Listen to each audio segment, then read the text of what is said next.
안녕하세요. 사연을 부탁해입니다. 오늘의 사연을 소개하겠습니다.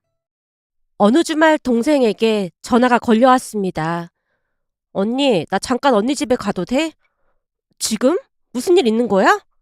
그런 건 아니고 언니한테 할 말이 있어서 그래. 근데 형부는 지금 집에 계신 거지?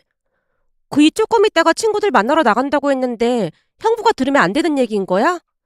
딱히 그런 건 아닌데 나도 지금 상황 파악이 안 돼서 그래. 라며 잠시 후 동생이 찾아왔는데요. 역시나 표정이 좋아 보이지 않았습니다. 근데 왜 죽상을 하고 있어? 무슨 일 있었던 거야? 사실은 며칠 전에 남자친구 막내 동생이 무지개 다리를 건너서 장례식장에 다녀왔거든? 뭐? 현우 동생이 무지개 다리를 건너다니? 대체 그게 무슨 말이야? 왜? 어디가 아팠던 거야? 그리고 넌 무지개 다리가 뭐니? 너 설마 현우한테도 그렇게 말한 건 아니지? 순간 너무나 놀라서 숨이 턱하고 막히고 말았는데요. 평소 사리를 분별할 줄 아는 동생 입에서 너무나 황당한 말이 터져나왔기에 정신이 혼미하기까지 했습니다. 아무리 생각해봐도 무지개 다리를 건넜다는 말을 하는 건 잘못됐다는 생각이 들었으니까요. 제가 동생을 다그치고 있자 동생이 손을 내저으며 대답했습니다. 저기 그게 현우 씨네 집에서는 막내 동생이라고 부르긴 하는데 무지개 다리를 건넌 게 사람은 아니고 반려동물, 그러니까 강아지야. 뭐? 강아지? 근데 장례식까지 했단 말이야? 어, 요즘은 반려동물을 가족이라고 생각하고 돌잔치부터 장례식까지 다 해주고 그러더라고. 감자가 남자친구 가족들하고 10년 넘게 살았으니까 가족이 맞긴 한 거지. 강아지 이름이 감자인 거야? 하긴 10년 넘게 살았으면 가족이긴 하지. 근데 밑도 끝도 없이 현우 막내 동생이 무지개 다리를 건넜다고 말을 하면 어떡해. 내가 얼마나 놀랐는 줄 알아? 제가 원망스러운 눈빛으로 동생을 바라봤는데요. 동생이 미안한 듯 제게 사과했습니다. 미안해. 현우 씨 가족들이 하도 막내 동생이라고 부르다 보니까 나도 그게 익숙해졌던 것 같아. 그럼 감자가 무지개 다리를 건너서 네 표정도 그런 거야? 어?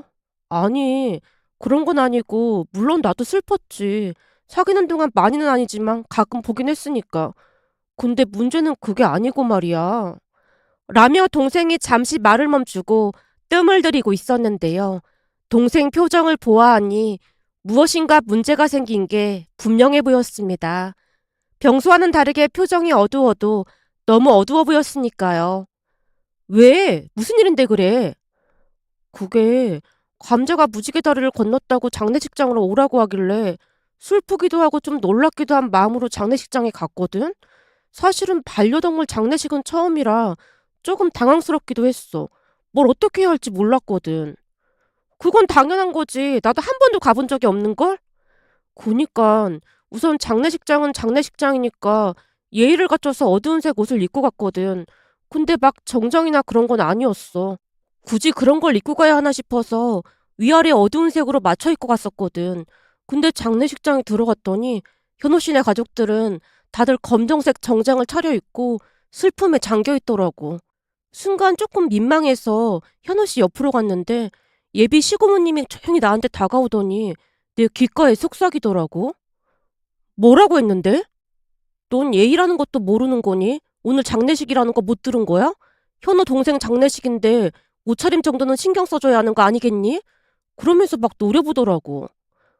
너 어두운 색으로 입고 갔다면서. 그게 바지는 검정색 정장 바지이긴 했는데 위에 티가 어두운 색이긴 했지만 격식이 안 맞는다고 생각했나 봐. 현우 씨네 가족들은 다들 정장 차림으로 차려입고 있었으니까. 이 와중에 이런 말 하기 좀 그렇긴 한데 난 그게 그렇게 화낼 일인지 잘 모르겠다. 사실 반려동물 키우는 사람들 입장에서야 가족이겠지만 우리 입장에서는 반려동물 돌잔치 장례식? 이런 게 좀 낯설 수밖에 없거든. 제가 불만스레 말을 꺼냈는데요. 장례식장에 찾아와 준 것만으로도 고마워해야 할 일이 아닐까 싶은 생각이 들었거든요. 그런데 동생이 더욱 기가 막힌 이야기를 꺼냈습니다. 언니, 문제는 그게 아니었어. 그게 아니었다니? 무슨 문제가 또 있었단 말이야?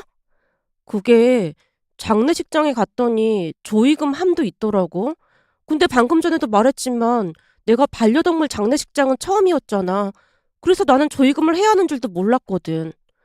조이금함도 있단 말이야? 조이금함이 있어서 얼마나 당황스럽던지 대체 얼마를 해야 하나 머릿속이 복잡했다니까. 근데 요즘은 현금을 많이 안 가지고 다니잖아. 그래서 내가 부랴부랴 지갑을 열어보니까 다행히 5만 원권 두 장이 있더라고. 결국 10만 원을 부의금함에 넣었거든? 근데 그게 문제가 될 줄 누가 알았겠어. 그게 왜 문제가 됐어? 부의금 하는 거 아닌데 한 거구나? 아니, 부의금은 당연히 하는 거였고, 문제는 그날 부의금을 10만 원밖에 안 한 사람은 나밖에 없었다고 하더라고. 그래서 예비 시어머니가 현우 씨한테 엄청 뭐라고 했더나 봐. 뭐? 그게 욕먹을 일인 거야? 현우가 뭐라고 했는데? 라며 제가 놀라서 물었는데요. 동생이 기가 막힌 말을 하기 시작했습니다. 장례식 다음날 동생이 남자친구를 만나러 갔더니 남자친구가 불만스레 말을 하더랍니다. 내 동생인데 웬만하면 조금 더 하지 그랬어. 감자는 우리랑 10년 넘게 산 내 동생이라고 했잖아. 근데 딸랑 10만 원이 뭐야? 그게 사실 난 그런 장례식장은 처음이었거든. 그래서 조의금을 내야 하는지도 잘 모르고 있었어. 근데 지갑에 5만 원권 두 장이 있길래 그거 다 조의금으로 낸 거야. 그리고 그런 게 있으면 미리 말을 해줬으면 좋았잖아.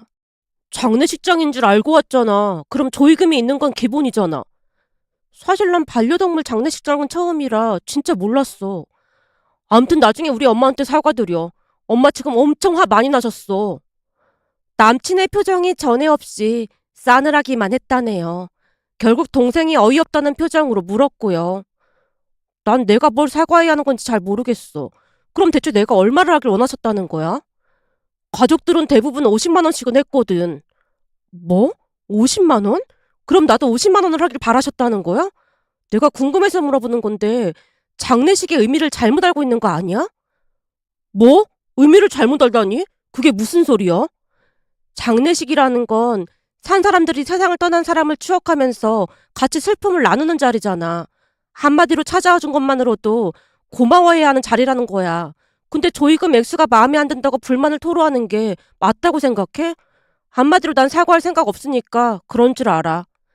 라며 동생이 그곳을 그냥 나와버렸답니다. 그 뒤 동생이 남친에게 헤어짐을 통보했다네요. 그래서 내가 헤어지자고 했어. 어떤 사람들은 뭘 그런 걸로 헤어지냐고 말하지만 살다 보면 그게 전부가 아닐 거라는 생각이 들었거든. 그랬더니 현우가 뭐라는데?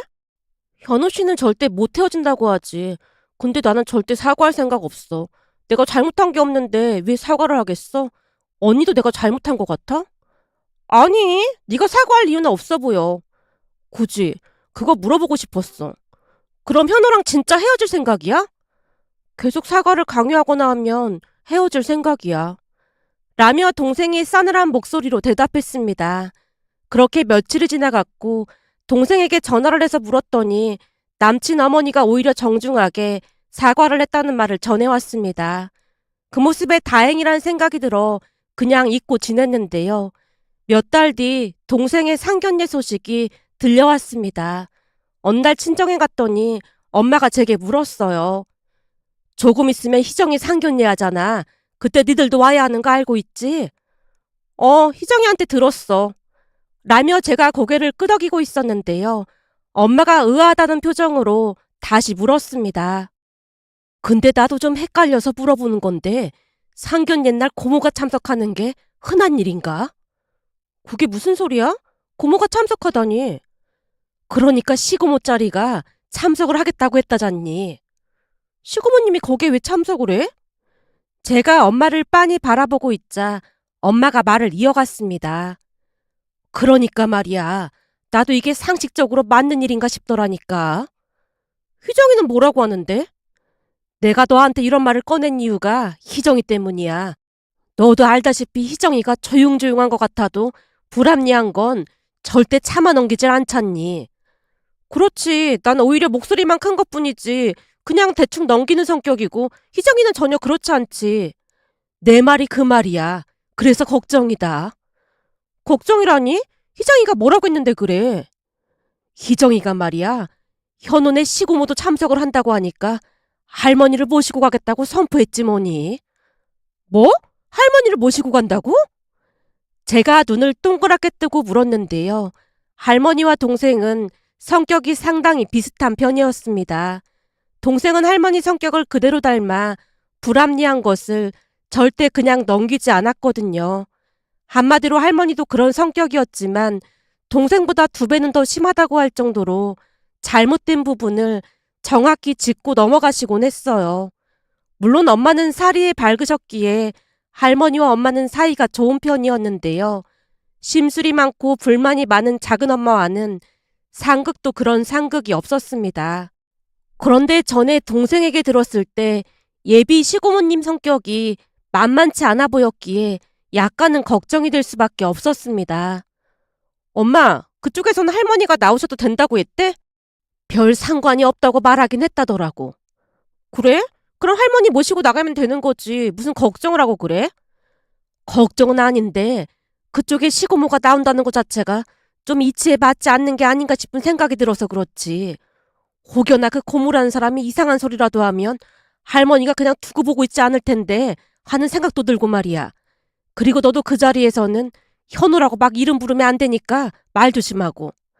그 정도는 나도 잘 알고 있지. 결혼하면 제부가 되는 거니까 제부라고 부를게. 그럼 할머니는 언제 올라오시는 거야? 희정이랑 같이 모시러 내려갔다 올 참이야. 근데 별일은 없겠지? 너무 걱정은 하지 마. 할머니가 어떤 분인데 그런 걱정을 해. 난 오히려 할머니가 함께 나가주신다고 하니까 마음이 더 놓이네. 마음이 놓이다니? 당연한 거 아니겠어. 엄마 아빠는 순해도 너무 순해서 그쪽 귀에 눌릴 수도 있는데 할머니는 절대 귀에 눌릴 뿐이 아니거든. 엄마도 알다시피 할머니한테 뿜어져 나오는 그 귀가 어마어마하잖아. 그러니까 오히려 잘 됐다고 생각해. 라며 엄마를 안심시켰는데요. 우리 할머니는 대학까지 나오셨다고 했습니다. 할아버지가 돌아가신 뒤 부모님이 모시고 올라오려고 했지만 할머니가 단호한 목소리로 말했어요. 같이 살다 보면 이래저래 불편한 게 보이기 마련인 게야. 아직은 혼자 살만하니까 신경 쓸 필요 없다. 나중에 거동이 불편해지거나 문제가 생기면 그때 다시 얘기하자꾸나. 니들 이모랑 같이 사는데 나만 갈 순 없는 노릇 아니겠니? 라며 경기도 외곽에서 이모 할머니와 함께 지내셨습니다. 덕분에 우리는 방학 때마다 할머니 댁에 가곤 했는데요. 할머니가 피아노도 쳐주시고 책도 읽어주시던 기억이 아직도 생생하답니다. 특히나 동생은 얼굴과 성격까지 할머니를 그대로 빼닮았다 보니 할머니가 동생을 참 많이 예뻐했습니다. 그렇게 시간이 지나 상견례 날이 되었습니다. 할머니는 한복을 단아하게 차려입으셨고 우리는 깔끔한 정장 차림으로 상견례 장소로 갔는데요. 10분 일찍 도착을 했음에도 예비 제부 가족들이 먼저 와 있었고 부모님이 반갑게 인사를 건넸지만 동생의 예비 시어머니와 고모가 고개만 까딱할 뿐이었어요. 순간 할머니 얼굴이 말이 아니었는데요. 상견례 장소에 들어설 때까지만 해도 인자한 미소를 짓고 계셨지만 예비사돈 2분의 행동에 표정이 돌처럼 굳어져 있었습니다. 아마도 그때부터 분위기가 심상치 않음을 직감했던 것 같습니다. 하지만 할머니는 냉정함을 잃지 않은 채 내내 입가에 미술을 머금고 계셨어요. 곧 음식이 나오기 시작했고 처음 한동안은 이런저런 인사를 주고받으며 별 문제가 없었는데요. 잠시 후 고모라는 사람이 조용히 입을 뗐습니다. 요즘 세상이 참 좋아졌다지만 예비 며느리가 시어머니한테 사과를 하라는 건 좀 이치에 맞지 않는 거 아니겠습니까? 예? 설마 우리 희정이가 그랬다는 말씀이세요? 제가 올케한테 들어봤더니 그랬다고 하더라고요. 요즘 젊은 사람들이 참 냉랭하게 짝이 없다니까요. 우리 올케가 워낙 성격이 좋은 사람이라 사과를 하라고 하니 사과를 했다고 하던데 아무리 그래도 시어머니가 며느리한테 사과를 하는 건 기강이 무너진 거 아니겠습니까? 라며 고모가 우리 가족들을 둘러보고 있었는데요. 할머니가 입가에 미술을 머금은 채 물음에 대답을 했습니다. 아무리 어른이라고 해도 잘못을 했으면 사과를 하는 게 맞는 거 아니겠습니까? 무조건 어른들이 잘했다는 생각 자체가 아집이라고 생각합니다. 그러니 요즘 여기저기서 고부 갈등 그러는 거 아니겠습니까? 할머니가 낮으면서도 단호한 목소리로 말을 하자 고모라는 사람의 동공이 커져 있었는데요. 그냥 지레 짐작해보건대 많이 당황한 듯 해보였습니다. 결국 잠시 침묵이 흘렀고 곧 고모라는 사람이 다시 입을 뗐습니다. 사실 우리 올케가 워낙 낯을 많이 가리고 하다 보니까 오늘은 제가 말을 좀 많이 해야 할 것 같습니다. 그래서 며칠 전부터 올케랑 상의를 좀 해보고 우리가 바라는 것을 몇 자 적어왔으니까 예비 며느리가 잘 따라줬으면 좋겠네요. 라며 고모가 적어왔다던 내용을 읽어내려가기 시작했는데요. 듣고 있다가 어찌나 기가 막히던지 입이 딱 벌어지고 말았습니다. 그쪽에서 원하던 것을 대략 정리해보자면 첫째, 일주일에 한 번씩은 시댁에서 시간을 보내야 한다. 둘째, 뼈대 있는 가문의 집안이니 예단이랑 혼수는 섭섭지 않게 해왔으면 한다. 예비 제부차가 오래되고 국산차라 남들 보기 좀 창피하니까 외제차로 바꿔줬으면 좋겠다는 말을 덧붙이는 것도 잊지 않았습니다. 셋째, 뼈대 있는 명문 가문의 며느리답게 명절과 시댁 행사에는 빠지지 말고 참석하고 하루 전날 와서 일을 해야 하는 건 물론이고 중간에 친정에 간다든지 하는 것은 예법에 어긋나는 행동이다. 넷째, 남편 밥은 하늘이 두 쪽이 나도 항상 챙겨줘야 한다. 라며 글을 읽어내려가던 고모라는 사람이 자랑스럽게 우리를 둘러보며 말했습니다. 원래는 하고 싶은 말이 더 많은데 예비 며느리를 배려해서 딱 4가지로만 추려봤습니다. 이 정도면 우리도 많이 양보를 한 것이니까 꼭 지켜줬으면 좋겠습니다. 라는 말을 덧붙였는데요. 왜 굳이 상견례 자리에서 그런 것을 읊는 것인지 도무지 이해를 할 수가 없었습니다. 그런데 고모라는 사람이 며느리가 지켜야 할 덕목이라는 것을 읊고 있던 동안 할머니가 백에서 돋보기와 볼펜 그리고 메모지까지 꺼내서 하나하나 다 적고 있었고 역시나 곧 할머니의 반격이 시작됐습니다. 할머니가 낮으면서도 단호한 목소리로 조목조목 따지기 시작했거든요. 제가 지금 예비 사돈이 하는 말을 하나도 빼놓지 않고 다 적었습니다만 듣다 보니 뼈대 있는 명문가라는 말을 계속 사용하시던데 그 뼈대 있는 명문가 예법에는 인사하는 법도 제대로 안 가르쳐줬나 봅니다. 인사요? 그게 무슨 말씀이세요? 아까 우리가 들어오면서 보니까 예비 사돈이 우리한테 고개만 까딱하던데 그게 뼈대 있는 명문가에서 하는 인사인가 봅니다. 우리가 언제 고개만 까딱했다는 겁니까? 제가 두 눈으로 똑바로 봤는데 그렇게 우겨대시면 안 되죠.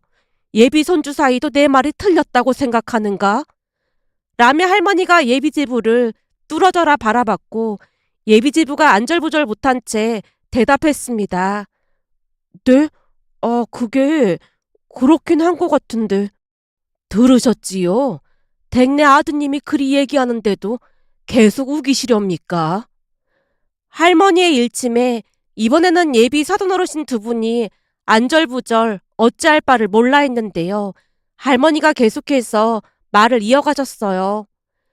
그럼 예비 사돈 말씀에 대해 제가 말을 좀 해보겠습니다. 제 취미가 글을 쓰는 것이다 보니 메모가 습관이 됐습니다. 그러다 보니 제가 한마디도 빼놓지 않고 적었으니 맞는지 잘 들어봐 주세요. 우선 일주일에 한 번씩 시댁에서 시간을 보내야 한다. 맞지요? 그럼 이쯤에서 제가 예비 손주 사이 누님한테 물어보고 싶은 게 있는데 누님은 결혼을 하신 거죠? 라는 할머니 물음에 예비 제부 누나가 눈치를 보며 고개를 끄덕였는데요. 결혼을 하셨다니 예를 들기 좋겠네요. 그럼 혹시 누님은 일주일에 한 번씩 시댁에서 시간을 보내고 계신가요? 그리고 명절에는 친정에도 가지 않고 전날부터 시댁에 가서 종일 시댁에만 머무르는지요? 아니요, 그런 건 아닌데 엄마랑 고모는 대체 왜 이상한 말을 하고 난리야? 결국 예비 제부 누나가 두 사람에게 발끈했는데요. 대체 따님도 안 하는 걸 왜 며느리한테 그걸 강요하는 겁니까? 그게 뼈대 있는 집안이 하는 예법이라는 건가요? 할머니의 일침에 두 사람이 아무 말도 못하고 있었는데 할머니가 다시 말을 이어갔습니다. 그리고 예단이나 혼수를 섭섭지 않게 해오라고 하셨는데 그럼 집은 예비 손주 사이가 마련해 오는 건가요? 아니 집이 한두 푼도 아닌데 집을 어떻게 마련합니까? 그럼 그것도 말이 앞뒤가 맞질 않네요. 예단이랑 혼수를 준비하라는 말은 집이 준비가 된 뒤에 말씀을 하셔야 하는 게 아닐까요? 둘이 버른 걸로 지분한다고 했으니까 그건 알아서 하지 않겠어요? 그럼 결국 집을 해오는 것도 아니고 우리 희정이랑 예비 손주 사이가 모은 돈을 합해서 집을 구한다는 말인 거네요. 그렇죠. 집값이 어마어마하게 비싼데 그 비싼 집을 어떻게 준비하겠어요? 말 한번 잘하셨습니다. 집도 둘이 알아서 구할 거고. 아니죠. 우리 희정이한테 듣자 하니 우리 희정이가 더 많이 보탤 거라고 하던데 대체 예단이랑 혼수 얘기를 어떻게 꺼낼 수가 있는 겁니까? 이런 경우에는 오히려 미안해서라도 말을 못 꺼내는 게 맞는 거 아니겠습니까? 그리고 사돈 말씀처럼 외제차가 한두 푼 하는 것도 아닌데 예단이랑 혼수도 섭섭지 않게 하고 외제차를 사오라니요. 다시 한번 말씀드리지만 집을 해오면 우리도 그 예단이랑 혼수 다 맞추겠습니다. 라는 할머니 말에 예비사돈 가족들 얼굴이 새하얗게 질려 있었는데요. 하나하나 조목조목 짚어가면서 깐깐하게 따지자 그제서야 상황 파악이 된 모양으로 고개를 떨구고 있었습니다. 하지만 할머니는 마지막까지 짚고 넘어가셨어요. 그리고 마지막으로 하늘이 두 쪽이 나도 남편 밥을 챙겨주라 하셨는데 둘이 맞벌이를 할 예정이고 우리 희정이가 월급도 더 많다고 들었습니다. 근데 지금이 조선시대도 아니고 대체 왜 그래야 하는 거죠? 뼈대 있는 가문이라고 하셨으니까 잘 아시겠지만 조선시대에도 이렇게는 안 했습니다. 조선시대에는 집안일을 해주거나 밥을 해주는 사람을 따로 뒀기에 안방 마님이라는 사람들은 옆에서 챙기기만 했지 않습니까? 그러니 아드님 밥이 그리도 신경 쓰이시면 뼈대 있는 가문으로서 가사 도우미분을 보내주시는 게 맞다고 생각합니다. 그래 주실 거죠? 그럼 희정이 너는 집안의 안방 마님으로서 남편 밥상에 부족함이 없는지 잘 확인해야 할 게야. 알겠니? 라는 할머니 말에 동생이 옅은 미소를 지으며 고개를 끄덕였는데요.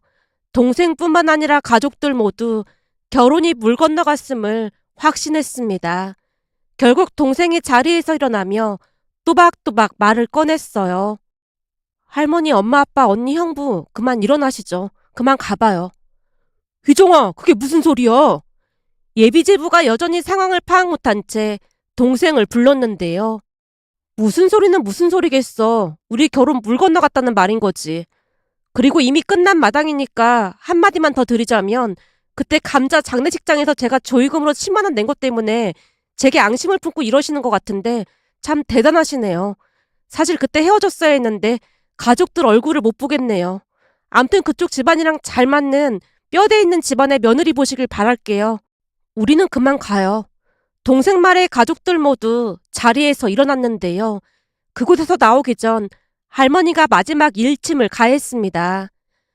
마지막으로 한마디만 더 하자면 아들 있는 유세를 부릴 게 아니라 며느리한테 대접을 받고 싶으면 대접받을 행동을 하세요. 그게 세상 이치 아니겠습니까? 라는 말을 끝으로 그곳을 나왔는데요. 잠시 후 안쪽에서 그쪽 가족들이 다투는 소리가 들려왔습니다. 동생 남친 아버지가 눈이 떠내려가라 소리를 질렀고 동생 남친과 누나도 정신이 나갔다는 둥 소리를 지르면서 서로 말다툼을 하고 있었으니까요.